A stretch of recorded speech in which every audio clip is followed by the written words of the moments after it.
As a young girl on Ash Wednesday, early morning ashes of a dead Christ would be made into a silky cross on my forehead. I'd go to school like that, wondering about death, about what happened after. This year, between Ash Wednesday and Good Friday, my older son meets me in Hudson at the emergency room at 1:30 in the morning. My younger son doesn't yet know it, but he likely brought the virus right here to me when he visited in early March, an unintentional gift from my turning 61. My older son meets me in the dark emergency room parking lot where a flimsy white plastic tent for COVID patients has been hastily erected by the back wall, where the orange cones and police tape set up around the collapsing tent have already blown over to the side, not keeping anyone out or in. My eyes are so swollen, I can't really see him. He stands outside my car, far away. I'm weeping, the sudden and intense possibility of touch pulling me into a current, into a sea of longing. Weeping, afraid, and desirous, I invite him to climb into my back seat. This man who once was an egg inside my body, once was a child I nursed for 3 years, once was a kid I stayed up with night after night, face mask holding albuterol to his lips for his asthma. Breathe. Breathe. Breathe. Our song for years of fearful nights when Brooklyn streetlights were the only thing bringing warmth. My son, my firstborn, this man who lives fully in my lungs and heart, stands outside my car in the frigid night air, no hat, declining, then stands silently waiting for my understanding. It comes slowly. Honestly, it doesn't. Right now, my lungs are so filled with loneliness, with sorrow and coronavirus, I feel like I'm drowning. They send me home at 2:30 in the morning, my eyes and lungs not yet bad enough to gain admittance. Right before all this happens, I met this woman online. Her photo was lit with grace. I know in the photo it's August, when we hadn't yet heard the word COVID. I know it's August because of the moonflowers, whose coronas are there behind this gorgeous stranger, wide open as they are only to the night sky and only in August. I can tell it's evening because of the way the light falls upon her silvered hair, the stone wall on which she sits. I reach out, and all my coronas are luminous, like the moonflowers in her photo, alive with desire.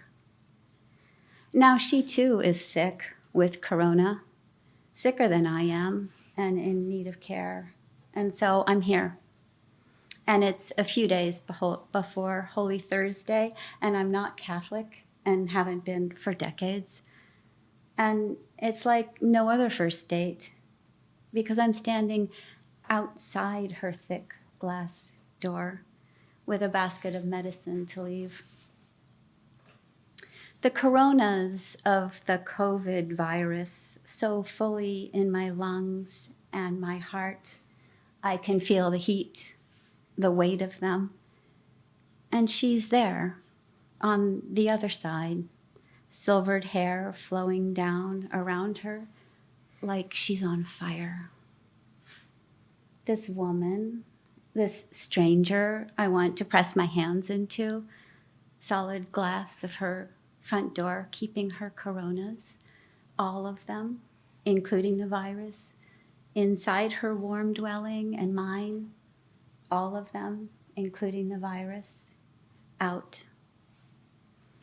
Coronas, those luminous emergence, rising up from the crown of my clitoris, the nipples of my breasts, rising up from the source of endless longing, like all of the planets and each of the stars, all warming slowly to fire. How much I want the glass of her front door to melt. Growing up on Good Friday, the night that marked the death of hope, of love, and of communion, my family of 6, dressed plain, would go to Mass in the evening. It would be quiet, the only time the church was completely dark, and 1,000,000 priests in floor-length dresses, and my father in his suit, would walk slowly up the length of the central aisle, church boys, looking like angels in front of them, swinging incense and singing in Latin. This Good Friday, my COVID-heavy body wakes alone in my house. My dog is the only one close enough to hear me cry. My lungs are shocked by a kind of pain that is inhuman. This body, which has birthed 2 sons, survived brain surgery and rape, has no scale by which to measure this pain.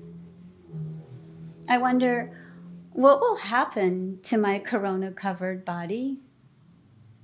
What will happen to my corona-covered dog? I call my older son, the 27-year-old, and beg him to come take me to the hospital. I tell him, I can't do this, not alone. He stays on the phone. He's present, but is silent in his refusal.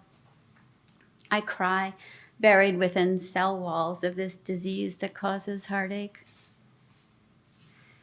Every Easter of my long childhood, my mother would have made our Easter clothes. Mine identical to my sister's, 2 gray wool skirts, matching the gray wool shorts our brothers would wear. It was a day we'd spend together, a day of miraculous rising, song, and celebration. This Easter, having stayed home, too terrified to go to the hospital alone, she texts this woman and me, strangers still, each of us now too sick to rise from our couch and from our bed, on our own sides of our shared river. She texts, turn on Andrea Bocelli. He's singing now in the Duomo. I find Andrea Bocelli, world-famous, blind opera singer who commands audiences of thousands, of millions, singing to no one. The great Cathedral of Milan, which can hold 40,000 live, standing souls, is completely empty. It's completely empty, but for the pianist and the slender blind singer. Yet there he is, singing to all of us, voice moving through airwaves and heart waves, through coronas and the cosmos, connecting lives, connecting souls, connecting the empty with the full, distance and closeness, the solitude required, and the endless fear that's rising, rising, rising. I weep as this one solitary, blind, extraordinary voice sings hope.